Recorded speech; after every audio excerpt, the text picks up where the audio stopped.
আসসালামু আলাইকুম ওয়া রাহমাতুল্লাহি ওয়া বারাকাতুহু। সম্মানিত হাজিরিন, বিয়ে হওয়ার জন্য খুবই ছোট্ট একটা দোয়া আজকে এই ভিডিওতে আপনাদের সাথে আমি আলোচনা করব। সাথে আছি আমি মুফতি জুবায়ের বিন ইমাম।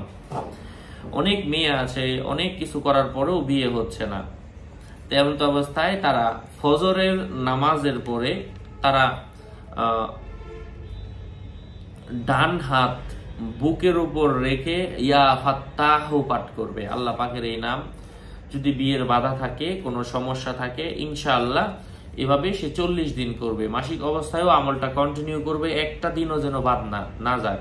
কারণ কোরআনের আয়াত, এটা বাদ গেলে মানে এখানে অসুবিধা নাই। মানে কোরআনের আয়াত, এটা আল্লাহর নাম, এটা মাসিক অবস্থায়ও পড়া যায়। আল্লাহর নাম মাসিক অবস্থায় না পড়লে আপনি কার নাম পড়বেন? আল্লাহর নামের ক্ষেত্রে কোনো বাধা নাই।